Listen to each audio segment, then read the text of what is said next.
그 옛 사자성어에 호사다마라는 그런 말이 있습니다. 그 뜻은 좋은 일 뒤에 나쁜 일이 온다, 막아 낀다, 이런 일입니다.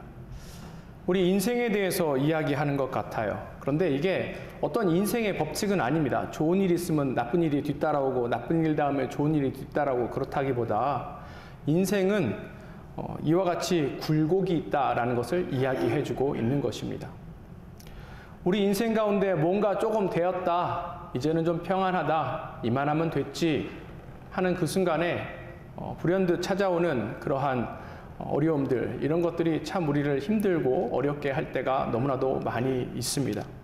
오늘 우리 에스더서를 보면 이 에스더가 왕후가 되죠.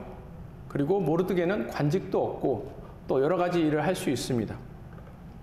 이만하면 이민자로서 남의 나라 가서 성공한 것 아니겠습니까? 그럼 여기서 이야기가 딱 그쳤으면 좋겠는데 성경은 여기서 끝나지 않고 오히려 오늘부터 시작해서 정말 본격적인 어려움이 이 한 가정 가운데 찾아오는 것을 볼 수 있습니다.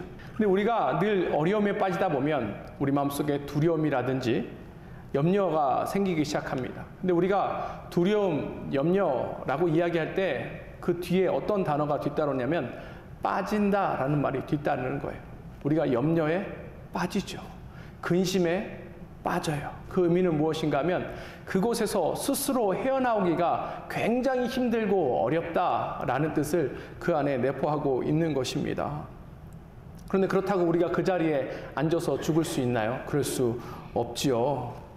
그래서 성도에게 필요한 것은 바로 믿음입니다. 특별히 어려움, 아픔 속에 있을 때 우리가 이와 같은 믿음이 필요한 거예요. 이 믿음은 무엇인가 하면 어떤 상황과 어떤 순간에도 우리 하나님께서 선하시기에 그 하나님께서 우리의 삶을 온전히 인도하신다는 것을 신뢰하며 나아가는 것을 이야기하고 있는 것입니다. 그렇다면 여러 가지 어려움, 아픔들, 이러한 현상 속에서 우리가 어떻게 이 모든 것들을 극복해 나아갈 수 있을지 오늘 말씀을 통해서 함께 살펴보기를 원합니다. 우리가 어느 정도 어떤 삶을 살면 스스로 그래도 우리 삶이 잘 되었다, 행복하다, 기쁘다, 그러고 만족할 수 있겠습니까? 사람마다 이 만족도가 다르겠죠. 어떤 사람들은 정말 세상에서 가장 꼭지점에 올라야 만족하는 사람이 있는 반면에 어떤 사람들은 큰 어려움 없이 그냥 평범하게 다른 사람들과 비슷하면 그것으로 만족하는 그런 사람도 있을 것입니다. 앞서 잠깐 말씀드렸지만 오늘 이 본문의 배경이 되는 이 이 수산성에 살고 있는 이 유대인들의 상황은 어떻죠? 이 사람들은 포로로 그곳에 끌려간 사람들이에요. 그러니까 자발적으로 이 지역에 사는 것이 아니라 외압에 의해서 이곳으로 끌려온 사람들입니다. 그러니 이 사람들은 나그네라고 우리가 볼 수도 있고 또 우리와 같이 이민자라고도 볼 수 있습니다. 그런데 이 이민자로서, 포로로서 이 에스더와 모르드게는 꽤 성공한 삶을 살고 있습니다. 그렇죠? 한 나라의 왕후가 되었어요. 그리고 모르드게는 관직을 얻어서 그렇게 살아가고 있습니다. 이 모르드게랑 이 에스더의 삶에는 어려움 없이, 부족함 없이 만족함으로 그 삶을 살아갔을 것입니다. 근데 이 모든 것들이 한순간에 꼬이기 시작한 거예요. 1절 보도록 하겠습니다. 그 후에 아하수에로 왕이 아각 사람 함무다다의 아들 하만의 지위를 높이 올려 함께 있는 모든 대신에 두니.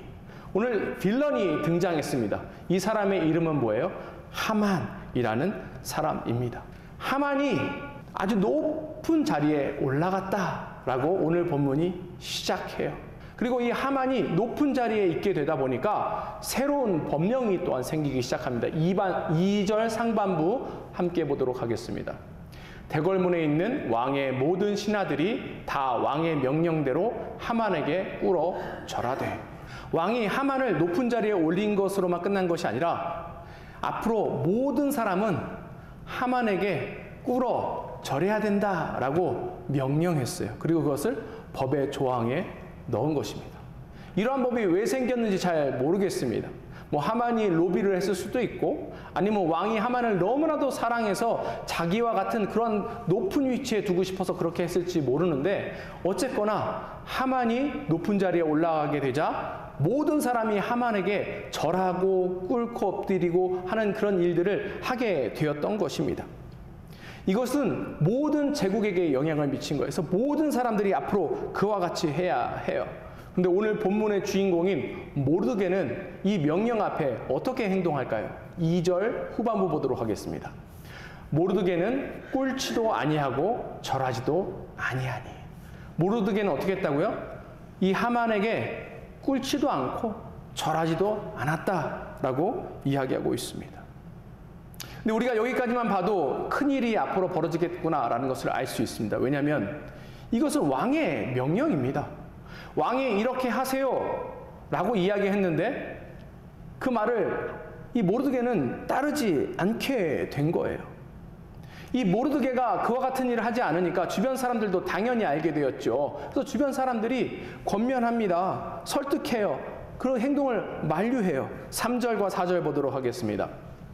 대궐문에 있는 왕의 신하들이 모르드게에게 이르되 너는 어찌하여 왕의 명령을 거역하느냐 하고 날마다 권하되 모르드게가 듣지 아니하고 자기는 유다인임을 알리더니 그들이 모르드게의 일이 어찌 되나 보고자 하여 하만에게 전하였더라. 날마다 주변에 있는 사람들이 만류하는 거예요. 그렇게 하면 안 된다. 지금 이 왕이 명령한 것이다. 너 왜 절하지 않냐? 절해야 한다. 계속 이야기해요. 그리고 그 얘기를 듣지 않으니까 경고까지 하고 또 그 얘기를 또 듣지 않으니까 이 모든 일들을 하만에게 보고하게 되었습니다. 근데 왜 모르드게는 이 명령을 따르지 않았을까요? 왜 모르드게는 이 하만에게 절하지 않았을까요? 뭐 여러 가지 이야기가 있을 수 있습니다. 여러 가지 이유가 있을 수가 있어요. 그런데 중요한 것은 무엇인가 하면 이 모든 일이 어찌 되었든지 간에 모르드게에게는 원치 않는 상황이에요. 모르드게가 하고 싶지 않은 일을 지금 해야 되는 그러한 압박 속에 있다라는 사실이고 이것이 곧 그에게 삶의 위협으로 찾아온다라는 것입니다. 이제 모르드게는 이걸로 인해서 어려움을 겪는데 이것이 모르드게의 잘못입니까? 모르드게가 지금 실수해서 이와 같은 공경에 처하게 되는 거예요? 모르드게가 잘못했기 때문에 하만에게 엎드려 절하라 라고 지금 명령하고 있는 것입니까? 아니죠. 아니죠. 왜 이러한 일이 이루어졌는지 다시 한번 보도록 하겠습니다. 1절 보도록 하겠습니다. 그 후에 아하수에로 왕이 아각 사람 함무다다의 아들 하만의 지위를 높이 올려 함께 있는 모든 대신 위에 두니. 여기 하만의 정체에 대해서 하만이 누군가에 대해서 설명하는데 하만은 누구래요? 아각 사람이다 라고 이야기하고 있습니다. 하만은 아각 사람이에요. 이 아각 사람이라는 의미가 무엇인가 하면 이 하만은 아말렉의 후손이다. 아말렉 사람이다 라는 것을 의미하고 있는 것입니다. 우리가 성경에 대해서 좀 잘 알고 있다면 이 아말렉과 이스라엘의 관계에 대해서 알 수 있습니다. 이 아말렉은 이스라엘이 출애굽한 이후에 광야에 갔을 때 제일 먼저 공격하고 전투를 벌였던 민족이에요.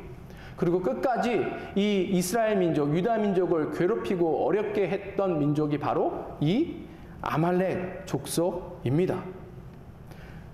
이 하만이 등장했다라는 의미가 무엇인가 하면 악의 세력이 하나님의 백성 앞에 등장했다라는 말이에요. 뭐 우리가 잘못해서 어려움을 겪을 수 있습니다.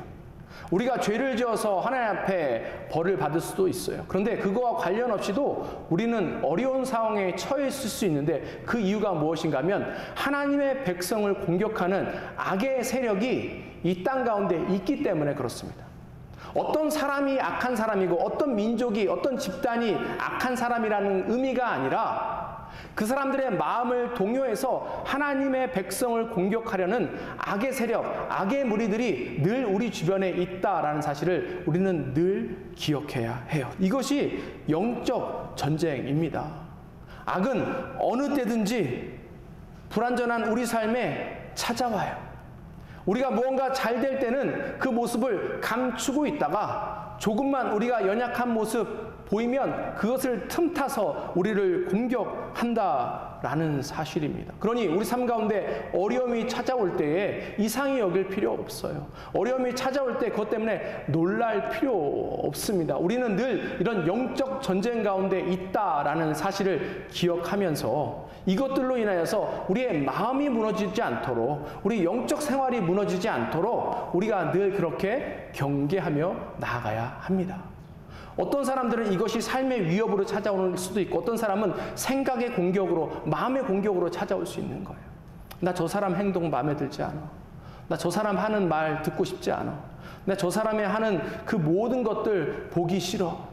이거 역시 그 악이 틈타서 공격하는 영적 전쟁임을 기억하면서 우리가 무엇보다 우리의 마음을 잘 지켜서 영적으로 넘어지지 않도록 그렇게 서 나아갔으면 좋겠습니다. 그런데 하만이 모르드게가 절하는 것을 절하지 않는다는 사실을 알게 되었을까요? 몰랐을까요? 알게 되었죠. 왜냐하면 그 옆에 있는 신하들이 이것을 알려줬기 때문에 그렇습니다. 5절 보도록 하겠습니다. 하만이 모르드게가 무릎을 꿇지도 아니하고 절하지도 아니함을 보고 매우 노하더니. 하만이 이제 알게 되었어요. 모르드게가 자신에게 무릎을 꿇지도 아니하고 절하지도 아니했기 때문에 그 결과 어떻게 됐대요? 화가 났다라고 이야기하고 있습니다. 지금 성경에 노하다는 단어가 지금까지 2번 나왔어요. 첫 번째는 언제인가? 1장에 아하수에로 왕이 자기 왕후를 자신의 잔치에 초대했을 때 오지 않는다는 소리를 듣고 어떻게 됐습니까? 노했죠. 그리고 오늘 3장에 하만이 모르드게가 자기에게 절하지 않는다는 소식을 듣고 노했습니다. 두 사람 다 노하게 된 이유는 뭐예요? 자신이 무시당했다고 생각했기 때문에 그래요. 근데 정말 무시당했나요? 무시당해서 그런 거예요? 그건 아니에요. 그런데 본인이 무시당했다고 생각하니까 노하기 시작합니다. 그런데 이 에스더에서는 누군가 노하게 되면 그것 때문에 어떤 사람이 처벌을 받게 되어 있어요. 1장에는 왕후가 이 아하수에로 왕의 노 때문에 폐위가 되죠. 여기도 마찬가지입니다. 6절 함께 보도록 하겠습니다. 그들이 모르드게의 민족을 하만에게 알림으로 하만이 모르드게만 죽이는 것이 부족하다고 생각하고 아하수에로의 온 나라에 있는 유다인 곧 모르드게의 민족을 다 멸하고자 하더라. 하만이 모르드게가 자신에게 절하지 않는다라는 소식을 듣고 어떻게 해요? 그 모르드게만 처벌하고 혼내주려는 것이 아니라 그거는 부족하다라는 거예요. 아예 모르드게의 민족인 유다 민족을 싹 다 없애버려야 그 마음이 시원하겠다라고 생각할 정도로 지금 아주 노간한, 극노한 그런 상황에 있게 된 것입니다. 모르드게에게도 그렇고 이 유다 민족에게도 그렇고 아주 이게 큰 위협이 되기 시작한 거예요. 근데 하만이 이와 같은 일을 할 수 있을까요? 없을까요? 할 수 있어요. 왜냐하면 하만이 그만큼의 능력이 있기 때문에 그렇습니다. 그만큼의 권위가 지금 보장되어 있기 때문에 그래요. 그래서 이 하만은 실제로 그 일을 하려고 합니다. 악인이 실제로 그 모든 것을 하려고 하고 있어요. 두 가지 일을 하는데 첫 번째는 무엇인가 하면 신탁을 합니다. 7절 보도록 하겠습니다. 아하수에로 왕 제12년 첫 달 곧 니산월에 무리가 하만 앞에서 날과 달에 대하여 부루 곧 제비를 뽑아 12제달 곧 아다로를 얻은지라. 아하수에로는 다른 이방신을 섬기는 그러한 사람이죠. 이 이스라엘 민족 유다인들을 완전히 진멸하기 위해서 어느 날이 길일인가, 어느 날 이 모든 일을 하기를 그들의 신이 원하는가 해서 지금 점괘를 지금 꿰고 있는 것입니다. 부르가 뭐냐면 지금 주사위 같은 거예요. 주사위. 그래서 지금 주사위를 굴리는 것입니다. 유대 민족을 죽이기 위해서 지금 주사위를 굴리고 있어요. 그런데 이때가 언제냐면 1월 달입니다. 그런데 점괘가 언제 나왔어요? 12월 달에 나왔습니다. 정확하게는 12월 13일이 유다 민족을 죽이는 날로 점괘가 나오게 된 거예요. 이게 심판의 날입니다. 그래서 이 하만은 이날 유다인들을 죽이려고 하고 있죠. 그런데 이것을 자기 마음대로만 할 수 있는 문제는 아니에요. 왜냐하면 이 모든 것들은 왕의 허락을 받아야 되기 때문에 그렇습니다. 그래서 왕에게 로비도 해요. 9절 보도록 하겠습니다. 왕이 옳게 여기시거든 조서를 내려 그들을 진멸하소서. 내가 은 1만 달란트를 왕의 일에 맡은 자의 손에 맡겨 왕의 금고에 드리리이다 하니. 이게 참 악한 자들이 꾀를 부리는 부분이 잘 나타나 있습니다.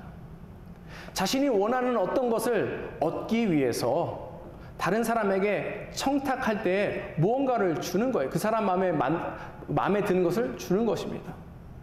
지금 이 하만이 왕에게 뭘 준다고 이야기해요? 은 1만 달란트를 준다라고 이야기하고 있습니다.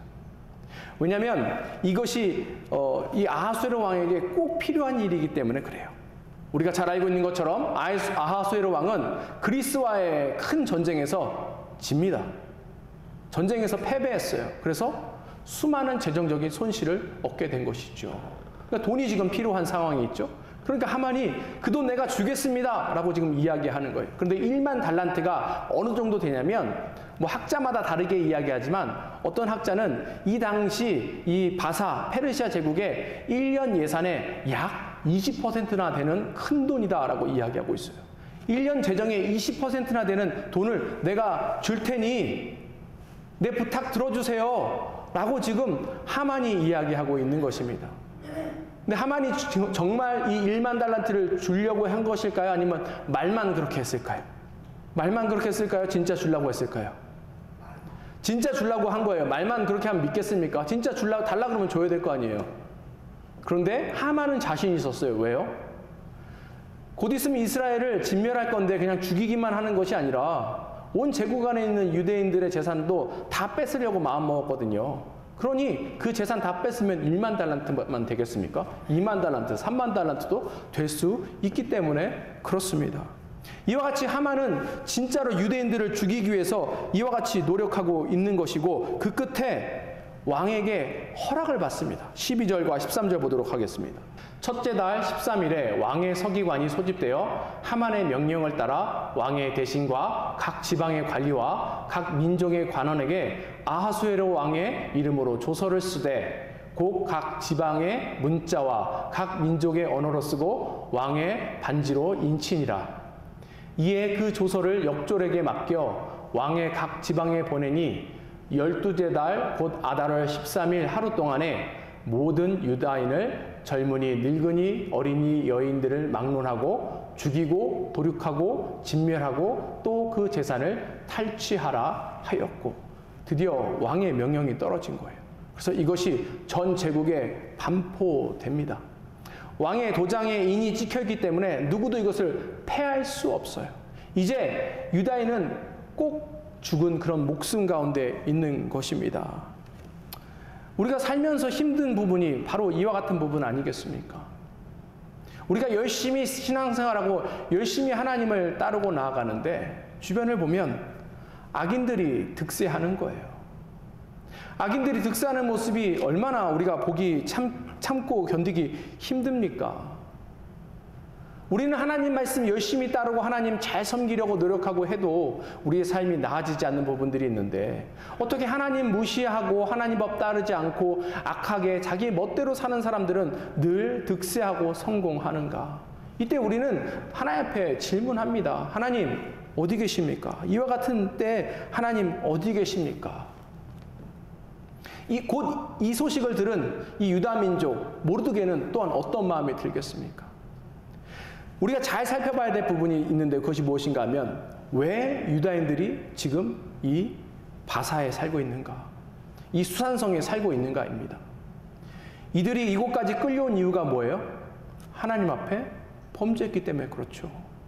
하나님 말씀에 내 백성이 범죄하면 그 약속의 땅에서 몰아내겠다라고 이야기하고 있어요. 그러니 이 유다인들 모르드게가 느낄 때는 자신은 하나님으로부터 버림받은 그런 존재다라고 생각할지도 모릅니다. 내가 하나님 앞에 버림받았고 하나님께서 더 이상 우리를 보호하지 않기 때문에 이러한 어려움이, 이러한 위기가, 이러한 고통이 내 삶 가운데 찾아온 것은 아닌가 이런 생각이 들 거라는 거예요. 하나님은 더 이상 우리를 보호하지 않으시는가? 더 이상 하나님은 이곳에 계시지 않는가라는 질문이 계속해서 나올 것입니다. 또 역사적으로 보면 얼마 전에 1차 포로 귀환이 이루어졌죠. 그리고 새 성전이 예루살렘에 건축되었습니다.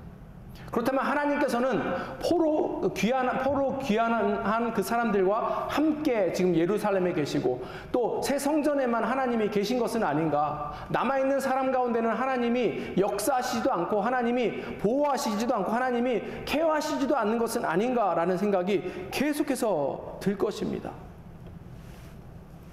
바벨론 강변 슬픔의 노래라는 제목의 시편이 있습니다. 시편 137편 1절에서 4절 보도록 하겠습니다. 우리가 바벨론의 여러 강변 거기에 앉아 시온을 기억하며 울었도다. 그 중에 버드나무에 우리가 우리의 수금을 걸었나니 이는 우리를 사로잡은 자가 거기서 우리에게 노래를 청하며 우리를 황폐하게 한 자가 기쁨을 청하고 자기들을 위하여 시온의 노래 중 하나를 노래하라 함이로라. 우리가 이방 땅에서 어찌 여호와의 노래를 부를까? 이 시는 누가 쓴 거냐면 하나님을 예배하던 레위인들이 바벨론에 의해서 포로로 끌려간 후에 쓴 것입니다. 어떤 일을 겪게 됐냐면 너희들 악기 연주하는 사람이지 노래하는 사람이지 일로 와 하고 술판에 불려서 노래하라고 하는 거예요. 그 가운데 와서 연주하라라고 이야기하는 것입니다. 근데 이들은 하나님을 섬기던 레위인들이에요. 하나님께 예배하던 찬양대입니다. 그런데 술집에 와서 찬양하고 술집에 와서 연주하라고 하니까 몹시 자존심 상하고 힘든 가운데 이 사람들이 있는 것입니다. 세상 백성들이 하나님을 모욕하고 있는 거예요. 세상이 하나님 백성에게 또한 모욕하고 있는 것입니다. 너희 하나님이 어디 있느냐? 너를 돌봐주신 하나님이 어디 있느냐? 너희는 그러지 말고 여기 와서 노래나 해봐라. 너희들이 잘하는 그 장기나 한번 부려봐라. 우리가 그것이 우리의 마음에 흡족하면 너희에게 선대해 줄 것이다. 이렇게 이야기하는 가운데 있습니다. 그러니 이들이 너무나도 힘들고 어려워서 자존심 상하고 아파서 무엇을 한 거예요? 강변에 수금을 나무 위에다 걸어놓고 나 다시는 연주하지 않겠다. 내 다시는 그 사람들 앞에서 노래하지 않겠다. 이렇게 하고 있는 것입니다. 우리도 살다 보면 이와 같은 일 겪을 때가 하루 이틀이 아니죠. 하나님 믿는다는 이유로 얼마나 큰 조롱을 받습니까? 공동체 안에도 그런 일이 있을 수 있어요. 공동체 안에도 열심히 신앙생활을 하다 보면 또 주변에 있는 사람들에게 수치와 모욕의 말 들을 때가 한두 번이 아닙니다. 그럴 때 하나님은 어디 계시는가? 하나님 왜 이것을 참으세요? 그러한 울분이 우리 안에 가득 넘치는 것입니다. 특별히 이런 상황이 우리가 주의해야 될 것이 있습니다. 무엇을 주의해야 하냐면 사탄은 이 모든 상황을 이용해서 우리의 신앙을 공격하거든요. 우리의 신앙 어떤 부분을 공격할 것 같아요? 교회 가지 마, 교회 가지 마 이렇게 공격할까요? 아니에요. 그런 공격이 아니에요. 어려울 때 사탄은 어떻게 공격하냐면 하나님의 존재에 대해서 의문을 품게 만듭니다. 너희 하나님 어디 계시는가? 하나님 능력에 대해서 의문을 품게 하세요. 하나님이 이건 못하실 걸. 하나님이 다 하시는 것은 아니야. 아니면 하나님의 성품에 대해서 의심하게 만듭니다. 하나님 신실하지 않으셔. 하나님 선하지 않으셔. 하나님 약속 지키시는 분이 아니야. 하나님이 어떤 소수에게만 일하시지 너희에게 일하는 것은 아니야. 이렇게 이야기할 수 있다라는 것입니다. 우리가 이런 아픔에 빠질 때에 이런 사탄의 공격으로부터 우리 자신을 보호해야 할 거예요. 하나님은 살아 역사하십니다. 우리가 예수님을 구주로 고백한 그때에 성령님께서 우리 가운데 내주하셔요. 늘 성령님께서 우리와 동행하신다는 의미이고 하나님께서 우리와 함께 하신다는 의미입니다. 여러 가지 상황과 환경으로 우리가 외롭다고 느끼고 우리가 버려졌다고 느끼는 그 순간에도 하나님께서는 우리와 함께 하시는 거예요. 우리가 흘리는 눈물과 고통과 한탄과 한숨과 그 모든 것 가운데 하나님은 그곳에 계셔서 그 모든 것을 듣고 계신다는 사실을 우리가 기억하며 나아갔으면 좋겠습니다. 우리가 위기 때에 기억해야 할 것이 있습니다. 하만이 어떤 사람이라 그랬어요? 아각 사람이다 라고 이야기했죠. 그런데 이 위기 때에 우리가 기억해야 될 것이 무엇인가 하면 이 출애굽기 17장 16절 말씀에 잘 나와 있습니다. 함께 보도록 하겠습니다. 이르되 여호와께서 맹세하시기를 여호와가 아말렉과 더불어 대대로 싸우리라 하셨다 하였더라. 이것은 이스라엘과 아말렉의 첫 전투 이후에 하나님께서 주신 약속이에요. 오늘 너희가 아말렉과 전쟁에서 큰 승리를 거두었지만 앞으로도 아말렉이 계속해서 너희에게 어려움을 줄 것이다.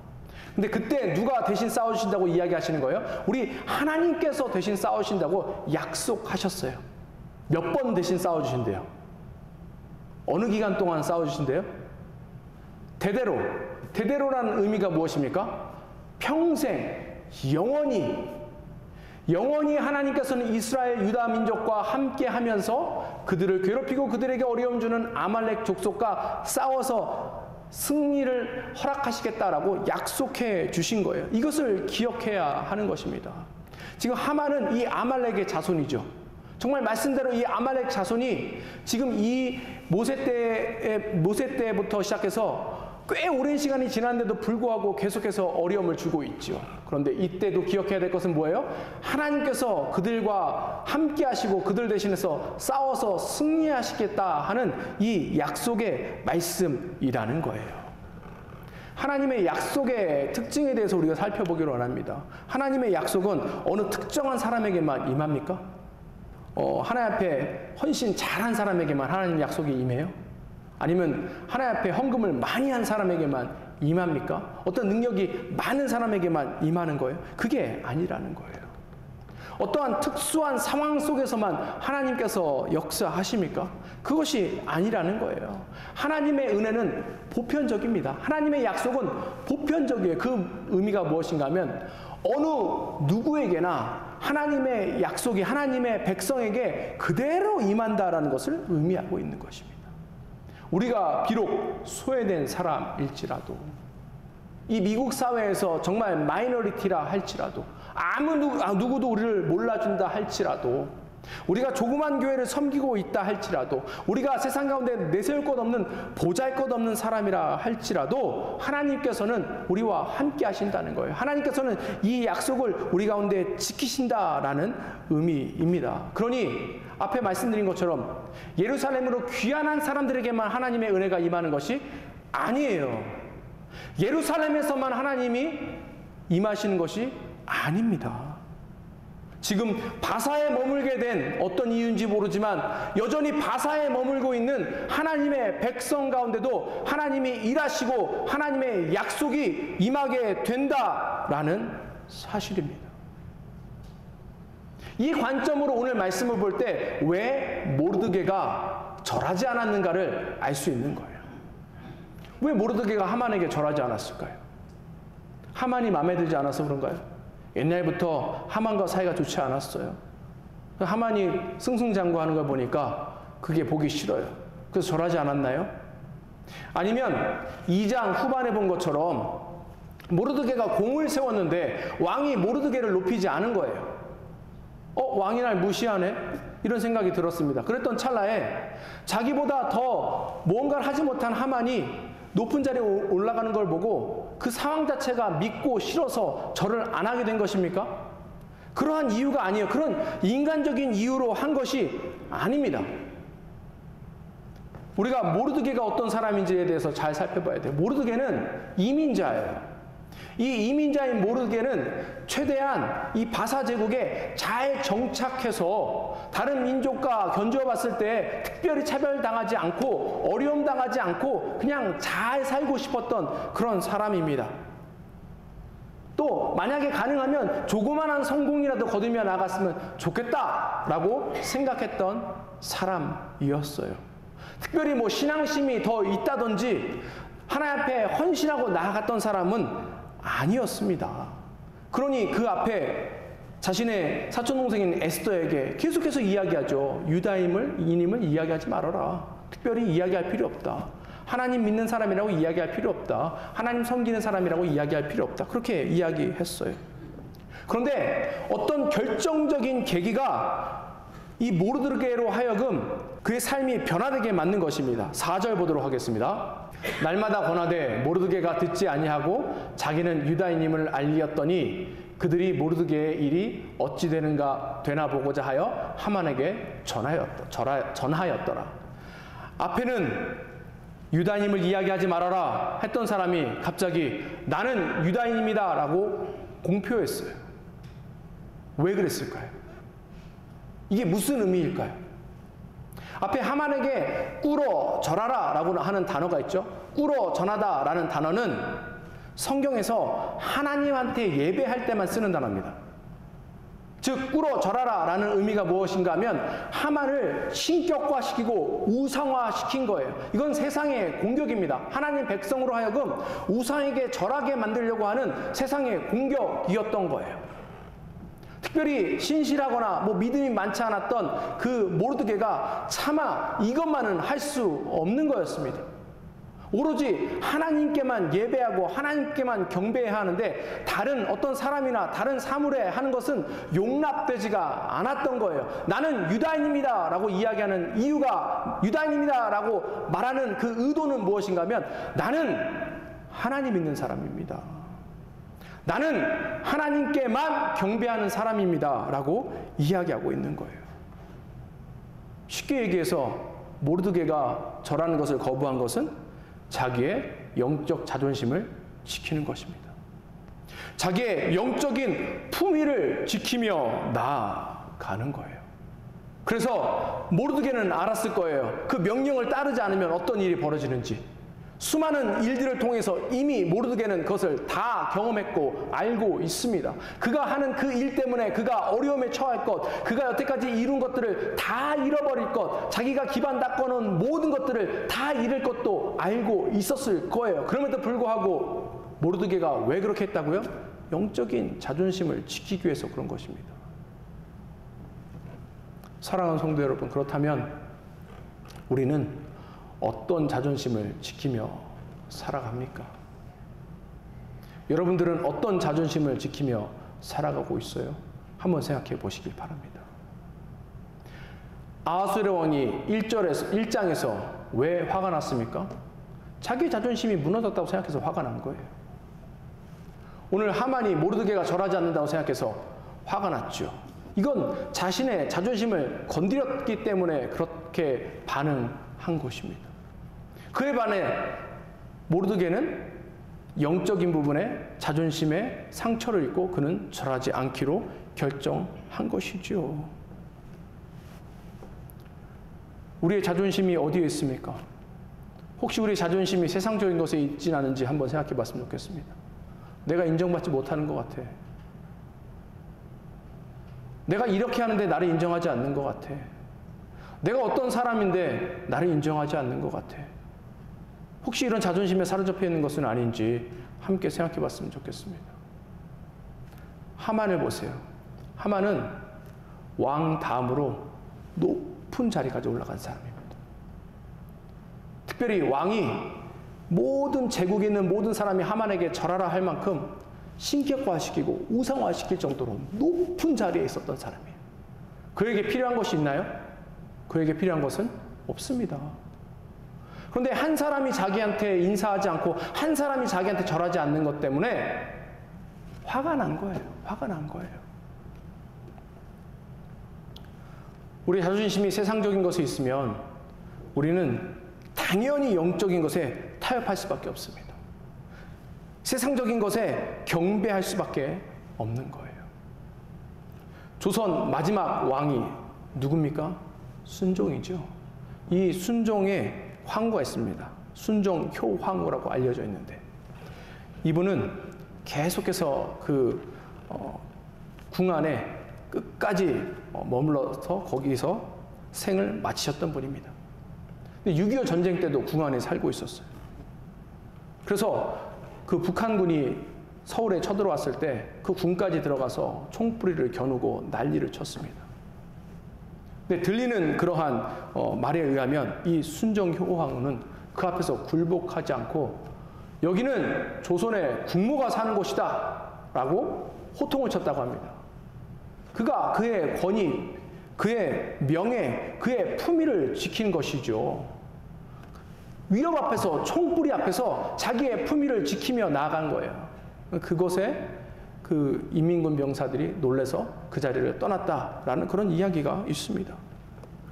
우리는 이와 같은 품위가 있어야 돼요. 우리는 당당한 그리스도인이 되어야 합니다. 당당한 그리스도인의 시작이 무엇이 될까요? 우리의 자존심이 뭐가 돼야 돼요, 그러면? 내 신앙 경륜이 자존심입니까? 내 교회에서의 그런 직위가 내 신앙의 자존심입니까? 내 신앙적인 practice, 얼마나 교회 많이 오고 기도 몇 시간 하고 성경 몇 번 읽고 이것이 우리의 자존심입니까? 아니에요. 그것이 우리 자존심이 아닙니다. 왜냐하면 이런 것들에 자존심을 두면 다른 사람과 비교했을 때 우리가 떨어지면 주눅드는 거예요. 다른 사람보다 이것이 높다고 생각하면 우쭐대는 마음이 생기기 시작하는 것입니다. 이것은 우리의 영적인 자존심이 아닙니다. 당당한 그리스도인의 영적인 자존심은 무엇이 되어야 하냐면 바로 우리의 하나님이 되어야 되는 거예요. 그럴 때 우리가 믿음을 지키고 이 모든 싸움으로부터 견고하게 나아갈 수 있는 것입니다. 그리고 이 모든 시작은 어디서부터 시작하는 거예요? 말씀과 예배로부터 시작하는 것입니다. 우리가 위기 때 하나님 어떻게 발견하겠어요? 위기 때 하나님의 약속 어떻게 기억하겠습니까? 말씀 속에 하나님의 약속을 다시 한번 기억하는 거예요. 말씀 속에 하나님의 위로를 받는 것입니다. 말씀 속에 있는 하나님의 힘을 얻고 나아가는 것입니다. 그리고 이와 같이 우리가 함께 모여서 하나님 앞에 예배할 때에 그때 임재하신 하나님의 그 영광과 그 임재 속에서 우리의 영혼이 채워지는 거예요. 회복되는 거예요. 그곳에서 우리가 다시 한번 힘을 얻고 세상 가운데 나아갈 수 있는 것입니다. 말씀을 마무리하고자 합니다.